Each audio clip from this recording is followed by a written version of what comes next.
નમસ્તે. સામાજિક વિજ્ઞાન. નમસ્તે.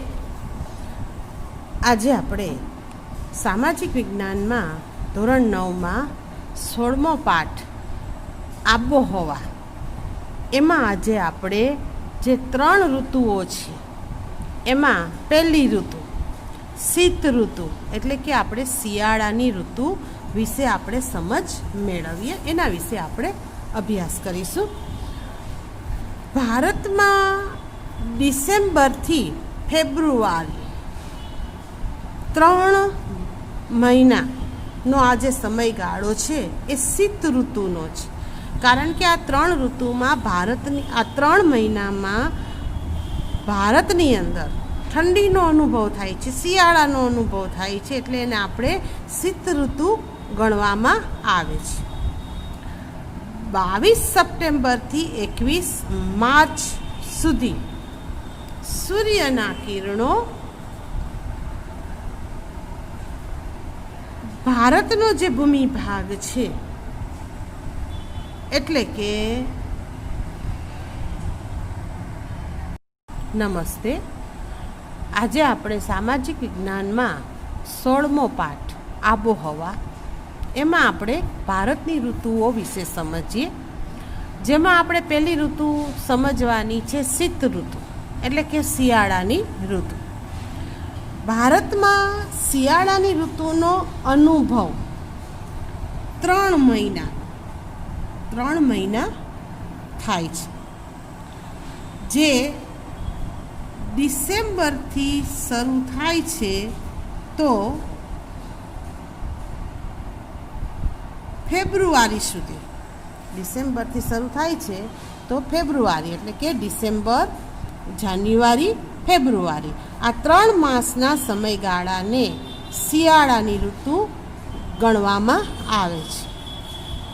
22 સપ્ટેમ્બરથી 21 માર્ચ સુધી સૂર્યના કિરણો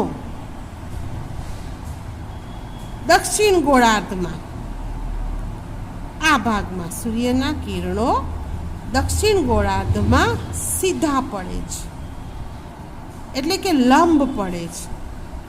હવે 22 સપ્ટેમ્બરથી 21 માર્ચ અહીંયા આપણે આ સૂર્ય છે, તો સૂર્યના કિરણો છે એ દક્ષિણ ગોળાર્ધમાં સીધા પડે છે. આપણે આગળ પણ સમજી ગયા છે કે પૃથ્વીના વિષુવવૃત્તના પટ્ટાથી, વિષુવવૃત્ત જે 0 અક્ષાંશ પર વિષુવવૃત્ત છે ત્યાંથી પૃથ્વીના 2 ભાગ પાડવામાં આવેલા છે. આ ઉપરનો ભાગ એટલે એને ઉત્તર ગોળાર્ધ કહેવાય છે, નીચેનો ભાગ એટલે એને દક્ષિણ ગોળાર્ધ કહેવાય છે. તો અહીંયા સૂર્યના કિરણો 22 સપ્ટેમ્બરથી 21 માર્ચ સુધી દક્ષિણ ગોળાર્ધમાં આ રીતે સીધા પડે છે. હવે દક્ષિણ ગોળાર્ધમાં ત્યાં સૂર્યના કિરણો સીધા પડતા હોવાથી દક્ષિણ ગોળાર્ધમાં ઉનાળાની ઋતુનો ત્યાં અનુભવ થાય છે. પણ આ જે ઉત્તર ગોળાર્ધ છે ત્યાં સૂર્યના કિરણો ત્રાંસા પડે છે. આ રીતે સૂર્યના કિરણો ત્રાંસા પડે છે અને ભારત છે એ ઉત્તર ગોળાર્ધમાં આવેલો દેશ છે, એટલે અહીંયા સૂર્યના કિરણો ઉત્તર ગોળાર્ધમાં ત્રાંસા પડે છે. પરિણામે અહીંયા સૂર્યનો સીધો તાપ અનુભવાતો નથી, એટલે કે તાપમાન ઓછું અનુભવાય છે. તો આ રીતે સૂર્ય છે એ પોતાની ધરી ઉપર પણ ફરે છે. એ સિવાય આપણી આ જે પૃથ્વી છે એ પોતાની ધરી ઉપર ફરે છે, તેમજ એ 23.5 અંશના ખૂણેથી નમેલી છે અને સૂર્યની આજુબાજુ પણ ફરે છે. એટલે જે ભાગ સૂર્યની સામે સીધો આવે ત્યાં ઉનાળો અને જે ભાગ સૂર્યની સામે સીધો નથી આવતો ત્યાં શિયાળાની ઋતુનો અનુભવ થાય છે. તો શિયાળાની ઋતુમાં ઠંડક ઠંડા પવનોની ઋતુનો આપણે અનુભવ કરીએ છીએ. આ એશિયા ખંડ છે.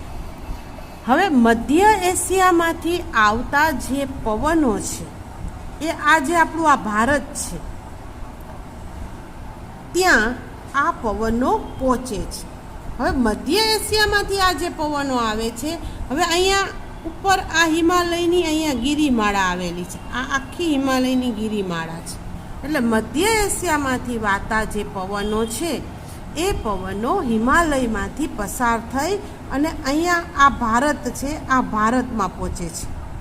હવે આ પવનો જમીન પરથી આવતા હોય એટલે સૂકા હોય, સાથે હિમાલયમાંથી નીકળે છે, બરફવાળા પ્રદેશમાંથી નીકળે છે એટલે આ પવનો ઠંડા હોય છે. તેથી હવામાન ભારતમાં સૂકું અને ઠંડુ હોય છે. હવે આ ઋતુ દરમિયાન પવનોમાં ભેજ નથી હોતો એટલે ભારતનું જે આકાશ છે એ સામાન્ય રીતે આ ઋતુ દરમિયાન વાદળ વગરનું સ્વચ્છ જોવા મળે છે. હિમાલયમાંથી આવતા આ પવનો ભારતના જુદા જુદા પ્રદેશોમાં જેમ જેમ આગળ વધતા જાય છે તેમ તેમ આ પવનો ઠંડી આપતા જાય છે અને એ રીતે શિયાળાની ઋતુનો અનુભવ આપણને ભારતમાં થાય છે. કારણ કે મધ્ય એશિયામાંથી આ પવનો આવે છે, ઊંચા અક્ષાંશોમાંથી આવે છે, આ પ્રદેશો બરફથી છવાયેલા છે ત્યાંથી આ પ્રદેશો આવે છે. એટલા માટે આ પવનો ઠંડા અને સૂકા હોય છે અને ભારતમાં ઠંડીની ઋતુની શરૂઆત કરે છે. હવે આ જે પવનો છે એ મધ્ય એશિયામાંથી આવે છે ત્યારે ઉત્તર ભારતમાં પ્રથમ પ્રવેશ કરે છે. હવે અહીંયા 23.5 અક્ષાંશ પરથી કર્કવૃત અહીંયા પસાર થાય છે અને કર્કવૃતથી ભારતના બે ભાગ પાડી દેવામાં આવે છે, ઉત્તર ભારત અને દક્ષિણ ભારત. તો ઉત્તર ભારત છે પ્રમાણમાં વધુ ઠંડો હોય છે કારણ કે હિમાલયની ગિરિમાળાથી નજીક આવેલો પ્રદેશ છે અને બીજું કારણ એ છે કે આ સમુદ્રના આ જે પ્રદેશો છે સમુદ્રથી ઉત્તર ભારત છે દૂર છે એટલે ત્યાં સમુદ્રની અસર પણ જોવા મળતી નથી. એ સિવાય ઉત્તર ભારતનો આ જે ભાગ છે રાજસ્થાનનો એ રણ પ્રદેશ પણ છે. તો શિયાળામાં આ પ્રદેશ ઉપર હવાનું ભારે દબાણ તૈયાર થાય છે કારણ કે આપણા ભારતની જે ઋતુઓ છે મોસમી આબોહવા ધરાવે છે એટલે મોસમ પ્રમાણે પવનો અહીંયા દિશા બદલે છે એટલે શિયાળામાં ઉત્તર ભારતમાં હવાનું ભારે દબાણ તૈયાર થાય છે. હવા છે ભારે હોય છે, આથી પવનની દિશા બદલાય છે. તો અહીંના ભારે દબાણમાંથી ઠંડા અને સૂકા પવનો આ હિમાલયની ગિરિમાળા પસાર કરી અને આ પવનો ભારતના જે ભાગમાં પહોંચે છે ત્યાં ત્યાં તાપમાનમાં ઘટાડો કરે છે. દાખલા તરીકે અહીંયા દિલ્હી છે. હવે અહીંયા દિલ્હીમાં શિયાળાનું તાપમાન આ પવનો હિમાલયમાંથી પસાર થઈ અને આ પવનો અહીંયા દિલ્હી પહોંચે છે ત્યારે અહીંયા શિયાળાનું તાપમાન દિલ્હીમાં ઘણી વખત 10°C કરતાં પણ નીચું જાય છે. હવે ત્યાંથી આ પવનો આગળ પહોંચે છે એટલે કે ઉત્તર પ્રદેશના અહીંયા આ ભાગમાં અલ્હાબાદમાં, અહીંયા અલ્હાબાદ આવ્યું છે તો અહીંયા અલ્હાબાદમાં તાપમાન 16°C જેટલું નીચું જાય છે કારણ કે દિલ્હીથી થોડુંક નીચે છે, દૂર આવેલું છે. હવે આ પવનો જ્યારે અહીંયા પશ્ચિમ બંગાળના અહીંયા કોલકાતામાં પહોંચે છે, કલકત્તા પ્રદેશ કોલકાતા, તો અહીંયા તાપમાન 18°C જેટલું અહીંયા જોવા મળે છે, એની આસપાસ રહે છે. આ સમયે હિમાલયમાં તાપમાન અત્યંત ઓછું હોય છે. હવે દિલ્હીમાં 10°C છે, અલ્હાબાદમાં 16°C છે અને કલકત્તામાં 18°C જેટલું તાપમાન આસપાસ જોવા મળે છે. તો હિમાલયમાં પાછું આ તાપમાન તો ખૂબ જ ઓછું હોય છે. જેમાં અહીંયા હિમાચલ પ્રદેશમાં આવેલા સિમલા, અહીંયા સિક્કિમમાં આવેલું અહીંયા દાર્જિલિંગ, ત્યાં જાન્યુઆરી મહિનાનું તાપમાન 5°C કરતાં પણ નીચું જાય છે.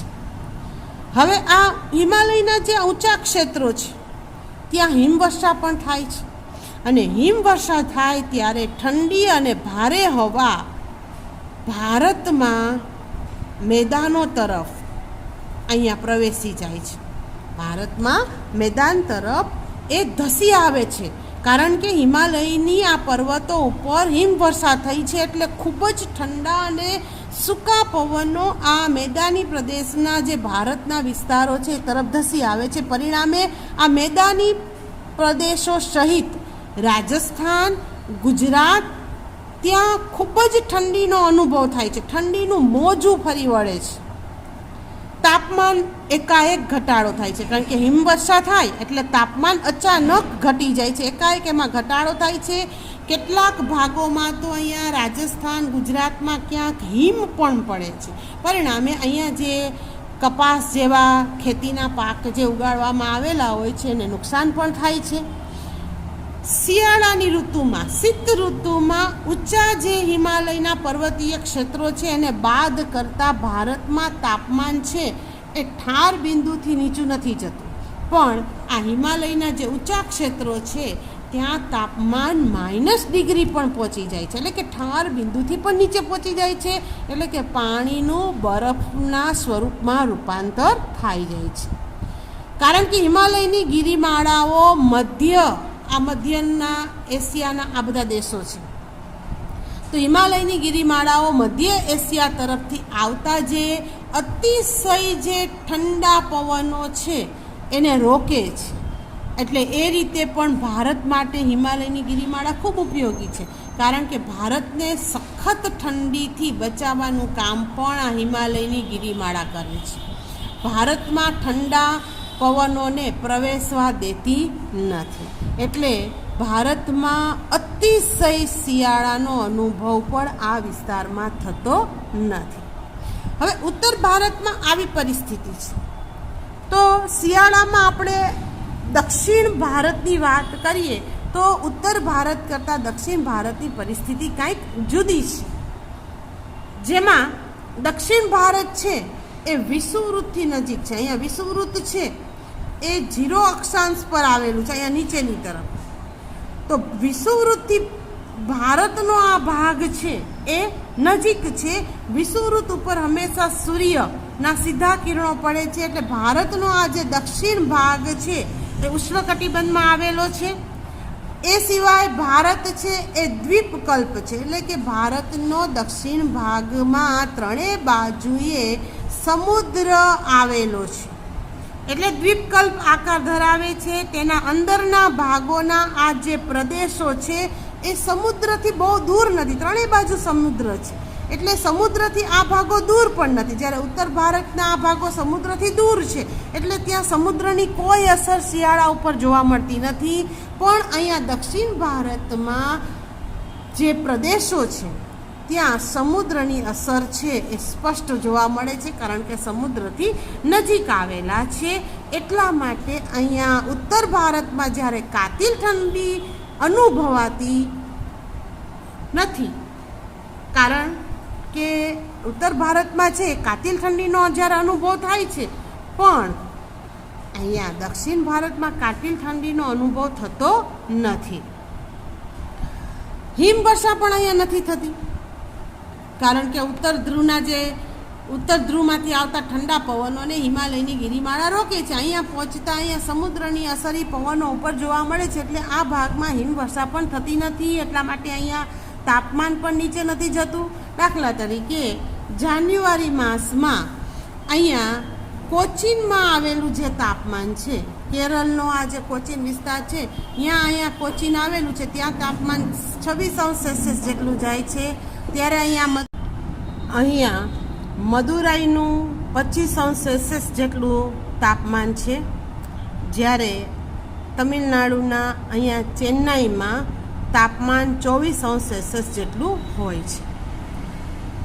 તો દક્ષિણ ભારતના જે આ પહાડી સ્થળો છે, એટલે કે આ પશ્ચિમ ઘાટ, આ બાજુ અહીંનો પૂર્વ ઘાટ, ત્યાં પહાડી સ્થળોએ શિયાળામાં નીચું તાપમાન અનુભવાય છે, કારણ કે જેમ જેમ ઊંચાઈ ઉપર જઈએ તેમ તેમ તાપમાનમાં ઘટાડો થાય છે.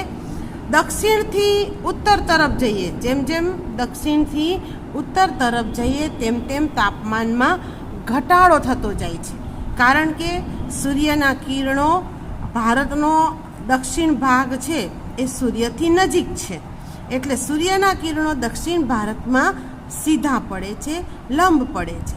પણ જેમ જેમ ઉત્તર ભારત તરફ આગળ વધતા જઈએ તેમ તેમ અહીંયા સૂર્યના કિરણો ત્રાંસા પડે છે. આ ભાગમાં સૂર્યના કિરણો ઉત્તર ભારતમાં ત્રાંસા પડે છે. પરિણામે અહીંયા શિયાળાની અસર વધુ જોવા મળે છે. ત્યારે દક્ષિણ ભારતમાં શિયાળાની અસર એટલી બધી જોવા મળતી નથી. તો આ રીતે ભારતમાં શિયાળો છે એ સ્ફૂર્તિદાયક હોય છે, આરોગ્યવર્ધક હવામાનનો ઋતુગાળો તરીકે એને ઓળખવામાં આવે છે. કારણ કે શિયાળામાં જે આબોહવા છે એ સૂકી હોય છે, ઠંડી આબોહવા હોય છે, સૂકી આબોહવા હોય છે, એટલે તંદુરસ્તી માટે આરોગ્યવર્ધક માનવામાં આવે છે. શિયાળામાં ભારતની અંદર રાત્રિ લાંબી અને ઠંડી હોય છે. પરિણામે વહેલી સવારે ઝાકળ કે ધુમ્મસ છે એ ઘણા ભાગોમાં ભારતમાં જોવા મળે છે. સવારના ઝાકળ અને ધુમ્મસનું વાતાવરણ છે એ ભારતમાં પથરાયેલું હોય છે. શિયાળામાં પવનો છે, આ જે જમીન વિસ્તાર છે, આ જમીન વિસ્તાર પરથી પવનો આ રીતે આવે છે. પવનો પોતાની દિશા બદલે છે, તો શિયાળામાં પવનો જમીન વિસ્તાર તરફથી એ દરિયાઈ વિસ્તાર તરફ આ રીતે પવનો જાય છે. હવે જમીન પરથી આ રીતે પવનો આગળ વધે છે, તો આ પવનો જમીન પરથી પસાર થાય છે, એટલે આ પવનોમાં ભેજ હોતો નથી. પવનો સૂકા હોય છે, એમાં ભેજ હોતો નથી. એવી જ રીતે આ સૂકા પવનો છે જ્યાં જમીન વિસ્તાર પરથી પસાર થાય છે ત્યાં તેઓ વરસાદ આપતા નથી. પણ અહીંયા આ ઉત્તર અને આ પૂર્વ તરફથી આવતા આ પવનો છે, એમાંના કેટલાક પવનો અહીંયા બંગાળાની ખાડી પરથી આ રીતે પસાર થાય છે. બંગાળાની ખાડી ઉપરથી આ પવનો પસાર થાય છે.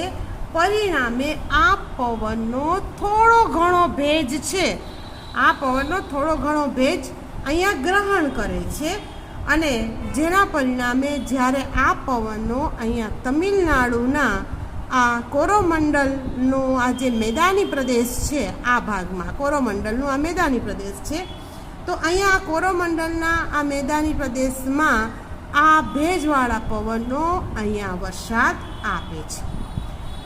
તો ઉત્તર પૂર્વ ભારતમાં અહીંયા પશ્ચિમી વિક્ષોભ તથા વંટોળને લીધે અહીંયા થોડો ઘણો વરસાદ પડે છે. એવી જ રીતે આ બાજુથી આવતા પવનો, હવે અહીંયા આગળ યુરોપ ખંડ છે. હવે આ જે ભાગ છે અહીંની આપણે વાત કરીએ તો